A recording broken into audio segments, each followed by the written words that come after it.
دو نہیں ایک پاکستان کا جو نعرہ ہے وہ تبھی پورا ہو سکتا ہے جب میرا کے پی کے کا وہ پٹھان یا ہزارے وال پگڑی پہن کے دستار پہن کے داڑھی رکھ کے پانچے ٹخنے سے اوپر کر کے ویسٹ کوٹ پہن کے جب کسی چوک چوراہے سے گزرے گا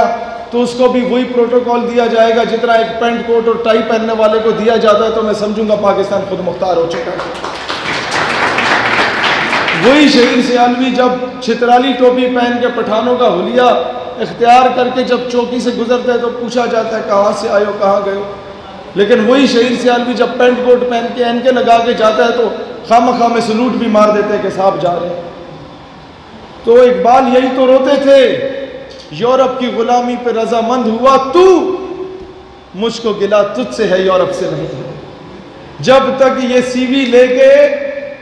آپ لوگوں میں سے جو نوجوان ہیں، بھائی جان مجھے بتاؤ نا، جب تک سی وی لے کے ایم این اے کے پاس نہیں جاتے یا کسی دفتر میں نہیں جاتے کہ جناب میں آپ کا نوکر بننا چاہتا ہوں، میں آپ کے بوٹ پالش کرنا چاہتا ہوں، میں آپ کی نوکری کروں گا، میں آپ کی خدمت کروں گا، میں آپ کی چاپلوسی کروں گا اور میں بہت اچھی چاپلوسی کر سکتا ہوں باقیوں کی نسبت، تب تک کیا وہ آپ کو نوکری پہ رکھے گا؟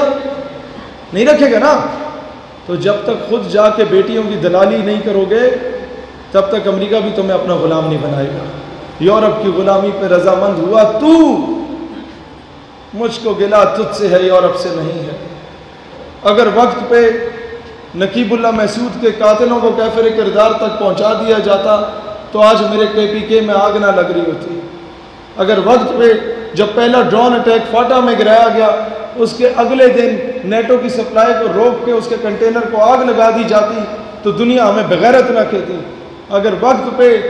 جب انٹرنیشنل کورٹ آف جسٹس میں جا کے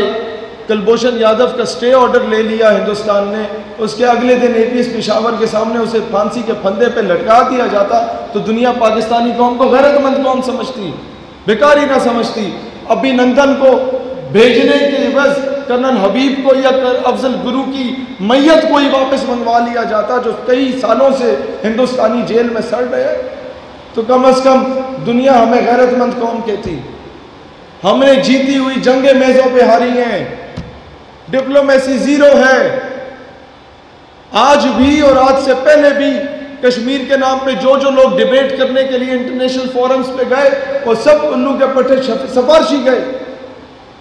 وہ سفارشی ٹولا گیا، یہ منسٹرز کے بھانجے بھتیجے گئے۔ اور ہوا کیا کہ جب انٹرنیشنل فورم پہ آپ کیس لڑتے ہیں کہتے ہیں وہ کشمیر میں بڑا ظلم ہو رہا ہے، زیادتی ہو رہی ہے، او ہو، انڈیا کہتا ہے یہ نہ کرو، تم مجھے بتاؤ فلان ریزولوشن کے مطابق کیا ہے، فلان ریزولوشن کے مطابق کیا ہے، یہ کیا ہے، وہ کیا ہے، اس قانون کے مطابق کیا ہے، تو ہمارا بندہ کہتا ہے یہ تو مجھے نہیں پتا لیکن ظلم بڑا ہو رہا ہے۔ او بھائی جان یہ باتیں پنڈ دیہات میں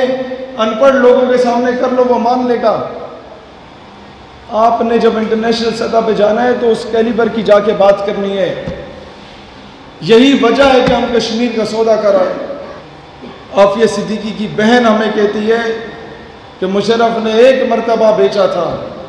خان اور نواز نے بار بار بیچا اس کا نام۔ میں نے کہا وجہ کیا ہے؟ خان تو سنسیئر ہے، کہتی ہے خان کے وزراء شاہ محمود قریشی ٹائپ کے لوگ ہمیں خان تک پہنچنے نہیں دیتے اور ہمیں یہاں تک کہا گیا شاہ محمود قریشی کی جانب سے کہ آپ نے آئندہ میرے دفتر میں قدم نہیں رکھنا۔ جب اوپر نو ڈاؤٹ وزیر اعظم پہ فی الحال مجھے شک نہیں ہے لیکن جو سائیکوفینٹس اراؤنڈ ہم وہ تباہ کریں گے، اس ملک کو تباہ کریں گے۔ انہوں نے مشرف کو بھی تباہ کیا تھا، انہوں نے غریب کو بھی تباہ کیا تھا، مولویوں کو اٹھا کے ان کا سافٹ ویئر تبدیل کر دیتے ہیں ہمارے حکومت کے لوگ۔ اسی طریقے سے وہ عبدالشکور نامی قادیانی جو ملک سے باہر دفع ہوا تھا اس کو ڈونلڈ ٹرمپ کے سامنے پیش کرنے والے سلمان تاثیر کا بیٹا جو پاکستان کے آئین اور قانون کے خلاف ڈونلڈ ٹرمپ کے سامنے بکواس کر رہا تھا اور دنیا میں پاکستان کو ذلت کا نشان بنا رہا تھا، آج تک اس کی نیشنلٹی کینسل نہیں کی گئی۔ کیا یہ انصاف کا دورہ معیار نہیں ہے؟ کیا یہ انصاف کا دورہ معیار نہیں ہے کہ ہم ناموس رسالت کے لیے اٹھتے ہیں تو ہر دوسرے دن ہمارے گھر کے باہر جناب کبھی آپ کا ایک ایجنسی کا بندہ کھڑا ہوتا ہے، کبھی دوسری کا کہ ملک کی جو ہے وہ بقا خطرے میں، لیکن وہ میرا جسم میری مرضی والی عورتیں جب نکلتی ہیں 12-14 عورتیں نیم برہنہ حالت میں، تو ڈپٹی کمشنر صاحب جو ہوتے ہیں وہ سب سے پہلے ان کے استقبال کے لیے کھڑے ہوتے ہیں، madam how can I help you? کیا یہ انصاف کا دورہ معیار نہیں ہے؟ مجھے بتاؤ نا، کب تک یہ آدھا گھنٹہ کھڑے ہونے سے کشمیر آزاد ہوا کبھی؟ مجھے بتاؤ اگر ہوتا ہے میں 1 گھنٹہ کھڑا ہوتا ہوں تاکہ ساتھ فلسطین بھی واپس لے آؤں، نہیں ہوگا۔ میں کہتا ہوں نہ ہوا آدھا گھنٹہ بیٹھ کے احتجاج کر لو کشمیر مل جائے گا، نہ ہوا آدھا گھنٹہ لیٹ کے احتجاج کر لو کشمیر مل جائے گا، لیکن پھر بھی نہ ہوا خان صاحب آدھا گھنٹہ امت کے سامنے مرغا بن جاؤ کہ اب محمد بن قاسم نے نہیں آنا، اب ٹیپو سلطان یا نور الدین زنگی نے نہیں آنا، اب ہم لوگ گانے گا کے ڈھول بجا کے کشمیر آزاد کرائیں گے، انڈیا جا جا کشمیر سے نکل جا۔ میں نے کہا اس طرح نہیں نکلے گا، ایک اور ترانہ بناؤ، انڈیا دفع ہو جائے کشمیر سے نکل جا، شاید نکل جائے۔ وہ کشمیری مائیں ہم سے پوچھتی ہیں وہ کب تک ہمارے نام کو بیچو گے؟ ہمارا بچہ جب بازار میں نکلتا ہے تو ہندوستانی فوج اسے گریبان سے پکڑ کے پوچھتی ہے، آگے وہ پاکستان سے خالد بن ولید کے وارث، آگے وہ طارق بن زیاد کے وارث کشتیاں جلا کے پاکستان سے۔ وہ کہتی ہے بیٹا مجھے پتا ہے تم لوگ بڑے مجبور ہو،